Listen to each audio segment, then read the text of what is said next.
What is up, y'all? Welcome back. We're looking at scientists' terrifying new discovery in Australia that changes everything. That's the title of this. I have no idea what it's about. Terrifying discovery, I guess. Sounds, sounds terrifying. Sounds kind of interesting. This is from a channel called Future Unity, and this is a Discord suggestion from Slaypire. And you can watch this whole thing uninterrupted with the description link down below. Highly encourage you to do that and check out their channel. Let's just get right to this, all right? I don't know what it's about. It's kind of a long video.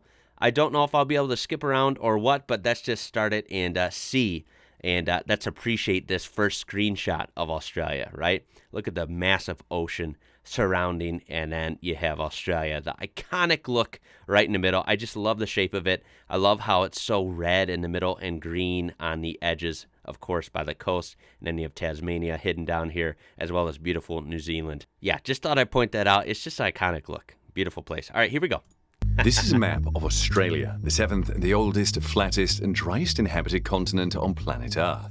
This mega-diverse part of the world is a vibrant combination of landscapes and climates. You might have noticed that the central parts of the map are yellower. That's because the center of Australia is mainly desert, but taking a closer look, you will realize that there are lush green rainforests in the northeast and mountain ranges in the southeastern part. Great Britain claimed Australia's eastern half in the 1770s, but this land has been home to the indigenous Australians for around 65,000 years. Surrounded by the Indian and Pacific Oceans, Australia is the sixth largest country in the world by total area.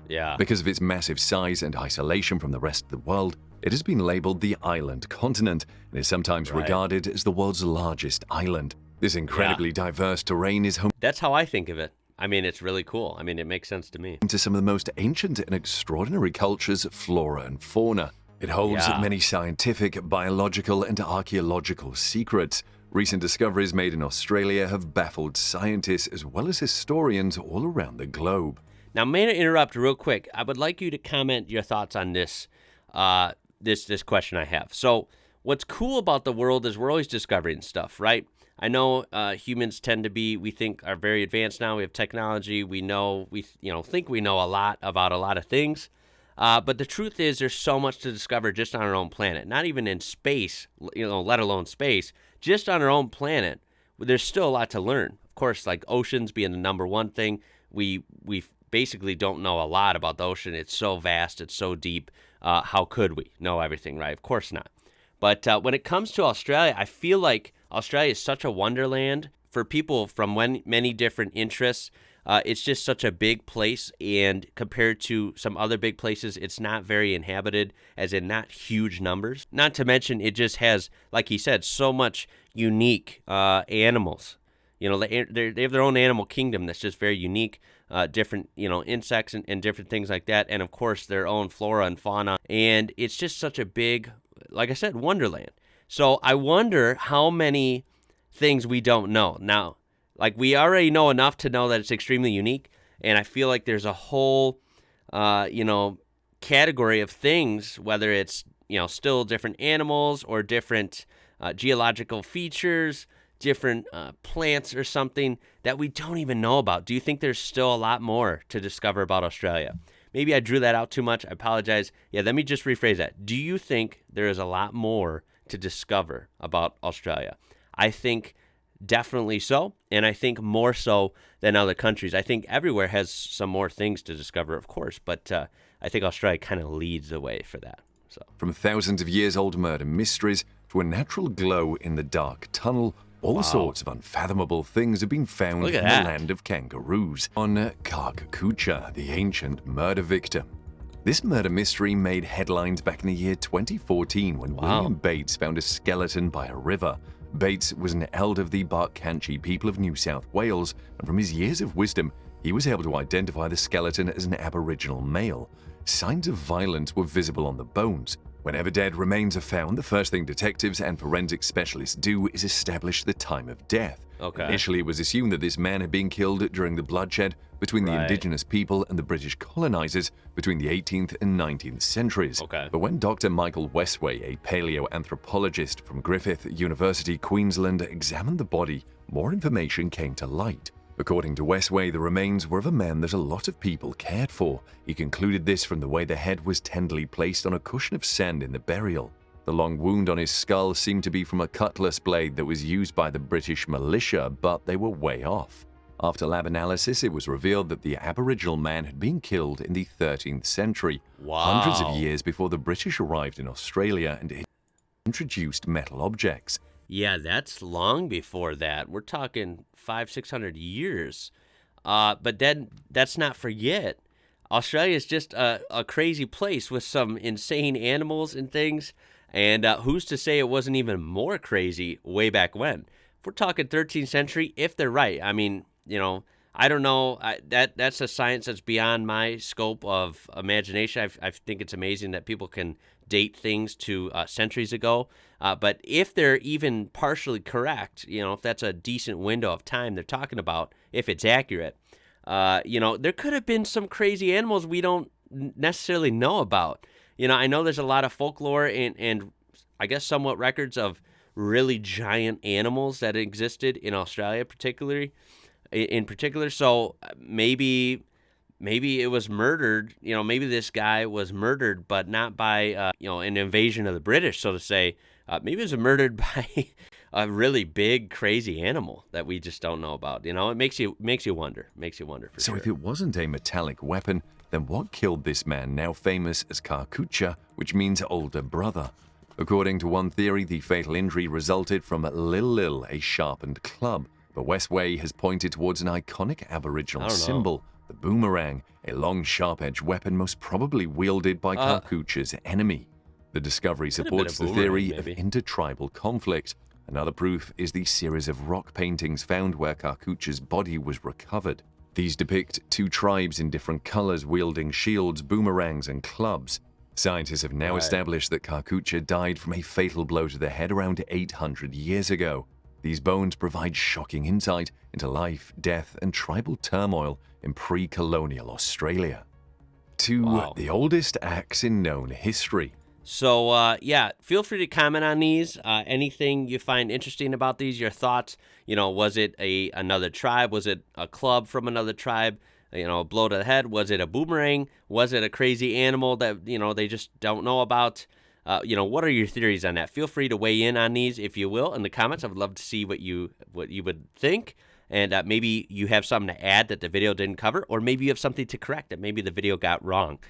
So I would love to hear your thoughts. In the remote Kimberley region of Western Australia, a piece of the world's oldest axe has been unearthed by Australian archaeologists. This axe fragment is merely the size of a thumbnail, but this tiny piece has been a game-changer in the field of archaeology. It dates back to the Stone Age period of 45,000 to 49,000 years ago.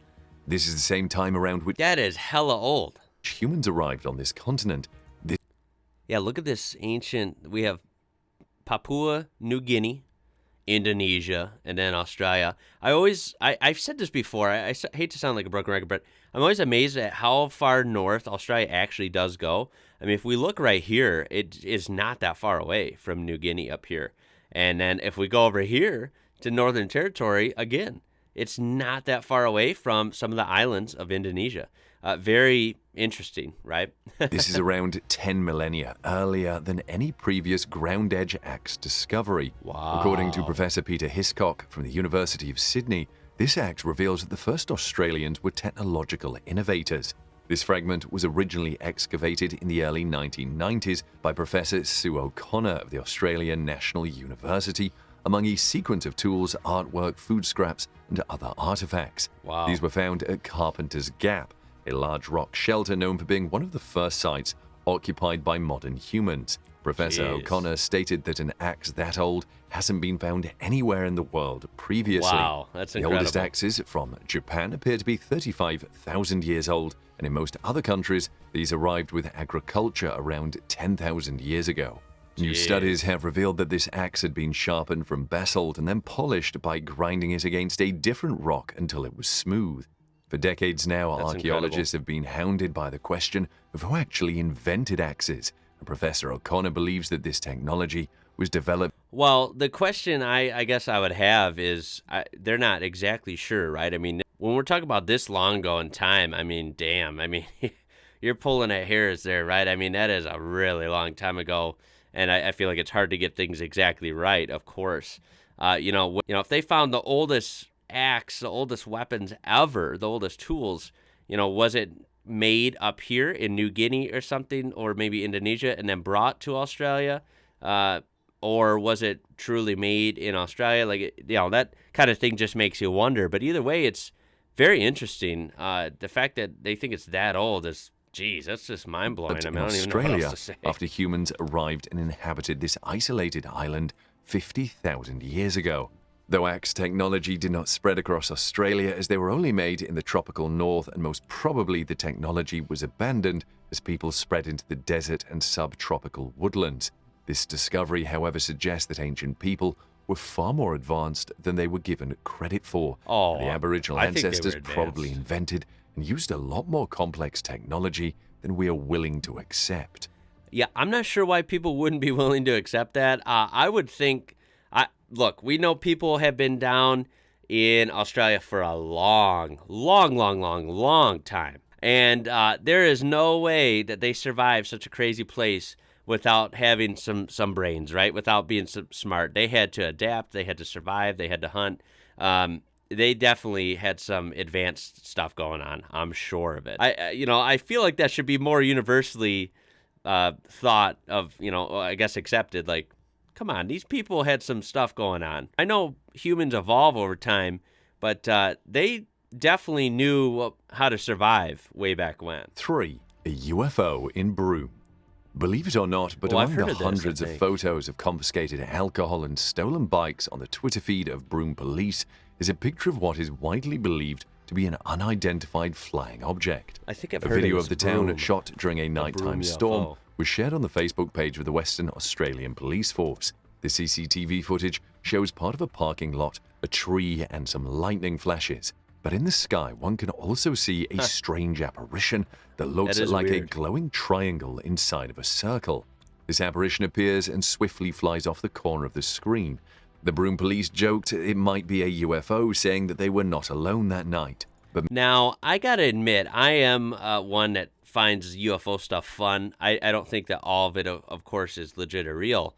But I also personally don't think we're the only living things in the whole universe. I think that's a little naive. I don't necessarily, think or advocate for, UFOs are visiting Earth every single day. I think that might be a little much or a little much of a stretch. But as much as I like to believe or have fun with UFO stuff, this one looks a little odd. It looks a little too translucent looking, almost like it's some sort of a flare or like light flare or some, trickery with the camera and the lightning going on. So this one, again, it's fun, but I'm not sure I'm convinced that was a UFO in this many case. conspiracy theorists right? and alien fanatics consider this an actual UFO sighting. Scott Waring, I a don't know. UFO enthusiast, claimed that he didn't initially believe it was a UFO, but watching that triangle light up changed his mind and convinced him that it was definitely an I alien mean, maybe it ship. was. However, right? filming equipment experts like director J.J. Abrams say that the most likely explanation for this bizarre object appearing in the sky is the phenomenon called lens flare. Yeah. Taking a that's what I closer was look, saying. you can appreciate a vehicle backing up in the lower right-hand corner, and its movements coincide with the glowing formation. Most people have accepted Yeah. this theory, and even the Broome police have gone back to posting pictures of recovered stolen goods, but as with anything else, there is a chance it wasn't just lens flare. What Right. if it was an alien expedition exploring the boring town of Broome? Guess we'll never Boring know. town. Hey, that's not nice. Number 4, magnetic I termite don't know about mounds. that. Endemic to the Northern Territory of Australia, Amitermes meridionalis, Whoa. also called the compass termite, builds mounds that are tall, thin, and aligned like compass needles. So far, no one really knows why or how the termite builds these. Yeah. Driving south from the city of Darwin, you will see unusual structures within the trees around the road. These resemble massive grey planks of dirt standing on What? edge, as if they just grew out of the ground vertically. Okay, that's really weird. These are termite mounds? But they're in all these elaborate, tall shapes? Graham Brown, a former curator of insects at the Northern Territory Museum, thinks these look like enormous tombstones. These mounds are built like a Yeah. compass needle, and it has long been a mystery why this particular species of termites aligns their homes with the poles of the Earth. But there are some Wow. theories about this. Despite the misleading name, the termites aren't actually magnetic, but there is some evidence proving that these can be influenced by magnetic fields. In one experiment, scientists had buried magnets in the ground where these termites were beginning to build new mounds, but when they returned years later, the termites had abandoned these mounds. Maybe these termites could sense the Earth's magnetic field, and the magnets threw off their sense of direction. Brown explains that these mounds are like apartment buildings for termites. A single nest might be home to tens of thousands of these insects. There are little rooms and galleries with just the right amount of moisture and a favorable internal temperature. The structure is quite strategic, with only the edge of the tall and skinny mound facing the sun during the hottest hours of the day. This keeps the termites from getting overheated. Even during summer floods, the termites remain safe inside these unique homes, feeding on the stored food. Now, wow, that is a lot to take in. It is. Can we just appreciate different creatures' abilities, big and small? I mean, we're talking about termites here. Yeah, there's a lot of them. They're so small. How do they even build this? And the fact that there seems to be a science behind it. These elaborate shapes, they're super tall. They're aligned with, like, the poles, and you know, they can live in them. It's just crazy, right? It's crazy. I mean, we're not the only species that build things, right? I guess we build cars, you know, we build skyscrapers in our cities, and I guess that's amazing. It's kind of cool, right? But we're not the only people. We're not the only things, rather, that build things. It's really fascinating when you see nature work like this. It's incredible. It definitely is humbling a little bit, you know? Now, what confuses the biologists is the fact that only this species builds north-south pointed mounds. If this method of building has more advantages, why don't all termite species do it? That's a good point. Number 5, Gimpy Gimp. Yeah, tell me your thoughts on those. Those are pretty fascinating, gotta admit. Tree. This seemingly harmless bush is a member of the nettle family called I know these are bad. and is named after the Australian town of Gimpy. The name originates from the indigenous language of the Gubbi Gubbi people. It is native to the rainforest areas of northeastern Australia. It is mostly found in the clearings in the rainforest and along creek lanes and tracks. This poisonous plant has leaves causing one of the most painful Look at that. They just look bad. When you get this super macro zoom like this, you can see these little hairs. These are, I mean, if I remember right, I think these are considered like the worst plant on Earth. Is that right? Is that a stretch to say? As in, if you get, you know, rub up against one of these, it's pretty much the worst sensation you could ever get. That's from what I understand. The entire world. And there is no antidote for this. Its sting is so painful and long-lasting at times that people may suffer from it for years and even commit suicide just to get rid of the pain. From afar, it looks inconspicuous and even harmless. So, in other words, poison ivy, for example, that you find, you know, a lot here in the United States. That's what one thing I think of when I think of dangerous plants. Poison ivy is pretty much child's play compared to this. I think that's safe to say. And inviting plant with soft and fuzzy features, but a slight brush with its leaves and you will end up in unimaginable pain. The pain has been described as like being burnt with hot acid and electrocuted at the same time. Also, there's no definitive period for the pain to go away. It can take months and even years to fade away. These shrubs usually grow up to 3 meters in height, and their leaves are heart-shaped with serrated edges. The tiny hair filaments on the stems and leaves of the plant are what deliver the painful toxin to your body. The tip of each filament has a tiny bulb containing the neurotoxin. This bulb can easily break off and get lodged into human skin. To say that the pain caused by Gimpy Gimpy is legendary would be an understatement. A.C. Macmillan, a road surveyor from North Queensland, reported in 1866 that in an encounter with this plant, his pack horse got stung. The poor creature got mad and died within 2 hours from the pain. Ernie Ryder, an unfortunate man who ended up getting slapped in the face, arms, and chest by this menacing plant, in 1963 recalled that it felt like giant hands were trying to squash his chest. The pain was unbearable for the first few days, during which he couldn't perform basic tasks. According to Ernie, the sting persisted for 2 whole years and recurred every time he took a cold shower. In severe cases, the lymph nodes under your arms can also swell up and throb painfully. This can last 1 to 4 hours. Researchers have found out that the toxin of Gimpy Gimpy is incredibly heat-resistant and chemically stable. This means even the dried out botanical samples of this plant gathering dust in a museum for a century are still dangerous and can sting you. Oh Even my today, God. there's no antidote or successful medication to treat the pain caused by this horrifying plant. Okay, that sounds like something from a bad movie, like a horror movie. The fact that that can sit somewhere for 100 years dried out and still be dangerous should tell you enough. Stay away from those. Those are absolutely horrible. That takes a cake as being the scariest plant that I can think of. Here in the Americas, we have tons of cacti, of course, are pretty dangerous, have some pretty thick needles on them that can really get you. And when we're talking about something like Troyas, say, they can be really scary and really bad. Of course, poison ivy. And there's probably more that I don't really know about. But, I know those are all pretty bad and what we look for in North America here. But none of those, even cacti. I guess I'd rather walk through a whole Troya bush. I'd rather just walk right through it, honestly, than deal with a Gimpy Gimpy. For me, I feel like they painted the Gimpy as so scary and messed up that, yeah, I'd rather just grab a cactus by the throat. It's crazy. Yeah, where do these rank on the scary factor for you? It's a 10 out of 10 for me. They're scary. I hope to never see one and obviously never touch one. Yuck. 10. Cooper the dinosaur.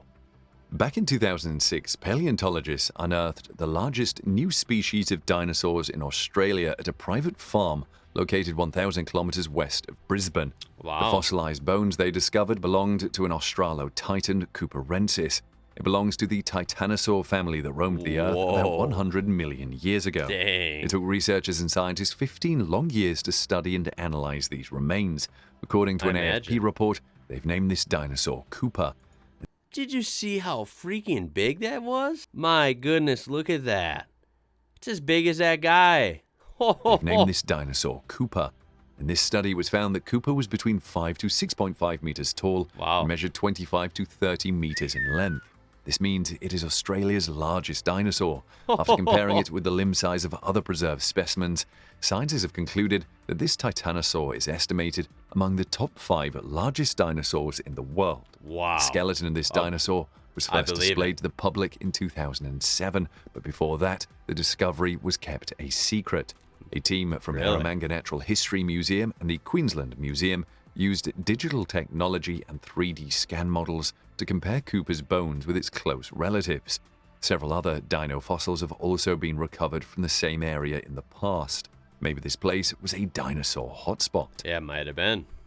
Number 11. That one's really cool. I think I've heard and also figured that, of course, dinosaurs would have existed in Australia long ago. And hearing that one of the biggest ones ever found on Earth is down there, that's even cooler. That would just be really fascinating, right? Imagine the thrill of finding something like, oh, I got something here, and you keep going for a year or two, and it ends up being one of the biggest dinosaurs ever found. Really, really neat. And Australia just strikes me as very prehistoric. I think I've said that before. Many people have said that. It's got this prehistoric kind of aesthetic about it, a feel about it. That's at least what I can see, from what I've seen from far away. And so naturally, I bet they had some amazing dinosaur action down in Australia. Mungo remains. These are 3 distinct sets of human remains scientists believe most probably Aboriginal Australian. Lake Mungo is located in New South Wales and is a dry lake situated almost 760 kilometers from Sydney. It is the prime feature of Mungo National Park and is one of the 17 lakes in the World Heritage listed Willandra Lakes region. Sediments at this lake have been deposited for over 100,000 years. Looks like a gorgeous area. It looks very dry, obviously giving it that appearance. Really wicked looking. Mungo Woman, region. also called LM1, was discovered in 1969 and is one of the oldest known cremations in the world. Jimbola from the University of Melbourne found her in the Willandra Lakes region.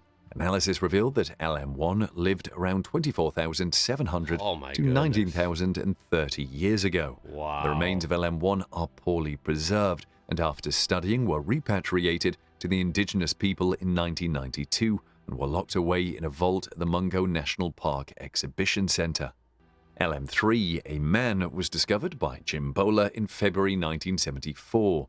The shifting sand dunes exposed these remains. It was found near Lake Mungo, around 500 meters east of the LM1 site. This body had been laid out on its back with bent knees and hands positioned at the groin with fingers of both hands interlocked. Right next to the body, remains of a fire were also found.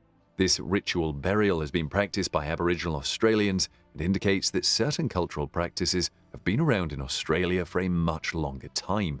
The length of LM3's limb bones were used to estimate his height. It was around 6 feet 5 inches tall, which is unusually tall in comparison to modern Aboriginal males. Yeah, that's pretty striking. Now, of course, I think with any species, of course, humans, you always have variation, right? Some people are shorter, some people are taller. But I feel like over time, from what I've understood, is that people have gotten taller over time. So when we're talking about thousands of years ago or even hundreds of years ago, I don't think people, on average, were as tall. So 6'5", if it's really that old, that would have been, I feel like, we don't know. Maybe they were giants. I don't know. But I feel like that would be, a really tall guy back then. Since LM3's discovery, further archaeological finds at the site have revealed that humans arrived and settled in this area around 50,000 years ago. Previously, it was believed that Aboriginals arrived from Asia and inhabited this area only 20,000 years ago. According to ANU paleoanthropologists, LM3 remains are between 28,000 to 32,000 years old. Another male named LM2 was also discovered in the same area.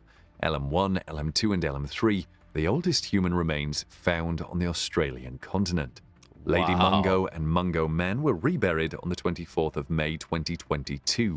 In 1989, a child skeleton believed to be from the time of the Mungo Man was also discovered, but investigations of this were blocked by 3TTG. An adult skeleton was also exposed in 2005, but rain and wind completely destroyed it by 2006. Detailed interviews pertaining to this discovery were added to the Indigenous collecting strategy of the State Library of New South Wales after the remains were reburied.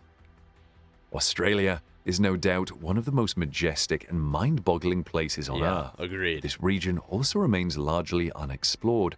God, you saw how red that was? That always blows my mind. Therefore, we should expect all kinds of revolutionary discoveries from the land of kangaroos in the near future.